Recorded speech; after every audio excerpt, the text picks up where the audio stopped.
So hello everyone. So with regard to this problem where we left off, this was done in Excel, okay? And you can see they come up with the bond value. And I did that just to show you. So let me show you. Here I am entering the 6%. Notice I put the percent. And notice I put 10 years and $60 for a payment. And you get your money back. You notice at the end of the year, $1,000. And you can see that the price of the bond is $1,000. Now notice if the interest rates go down, the price of the bond will go up, right? You see that? So this is how much you'd have to pay for the bond. Interest rates are going down. All right, I just wanted you to see that. Okay, very good.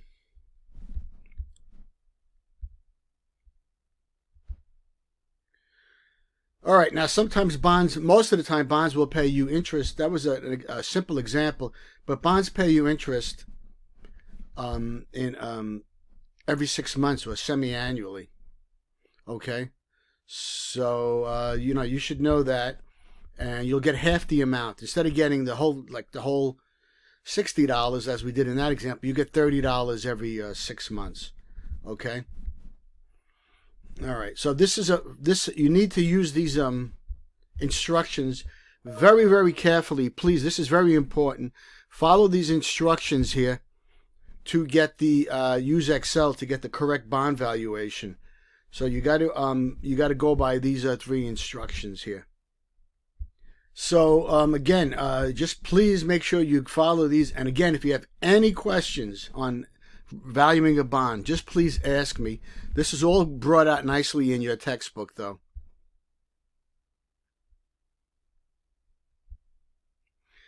So here they show you how to do semi-annual interest payments, okay?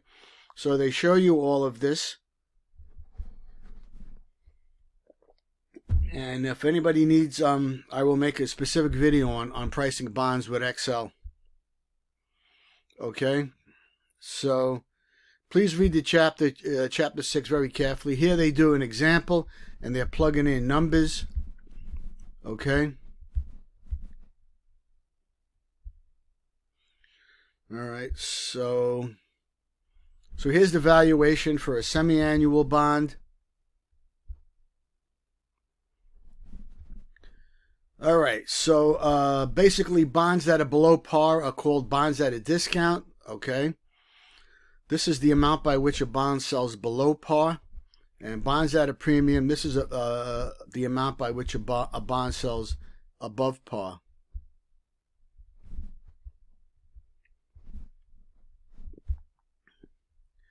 All right, so here's a nice example that they go through. Please go through all these examples. And so you can see the bond in this example sells at a premium because interest rates have gone down. Okay? Interest rates have gone down. And they show you how to do it, again, with spreadsheets. And so here's different required returns. And you can see the bond price changing as it goes, and whether it's at a discount or if it's at a premium. And here is the bond values and required returns here, right? This is a convex curve, right? As interest rates go up, as you notice here, so you'll notice interest rates are going up, right? That the price of the bond goes down where it hits. Everyone see that? And as interest rates go down, the price of the bond goes up. Okay, real important item there. Okay, so there's a lot of things here that determine how bond values change, and read through these. And if you have any questions on these, we can use Excel and see what happens there. And so go through these different items here. Okay. All right. So here's another example. Again, from your book. Please go through this example here. Any questions, let me know, and I'll do Excel examples for you. Okay? So they have all these different examples. All right, okay, so the yield to maturity. The yield to maturity is the compound or annual rate of return earned on a bond purchased on a given date, and you're holding the bond to maturity. Such the name yield to maturity. Okay? So mathematically, a bond's yield to maturity is the discount rate that equates the bond's market price to the present value of the cash flows paid by the bond to the investors who bought it. All right, so again, here's some spreadsheet examples. And if you have any questions, again, just, So here's a personal finance example. The yield to maturity is determined by using the, you can use the internal rate of return function, okay?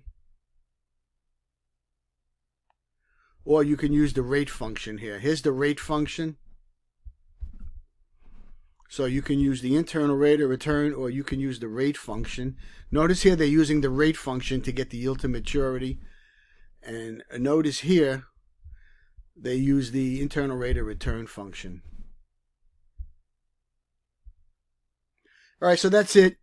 And again, any questions, let me know, okay? Thank you. We'll move on to Chapter 7 soon.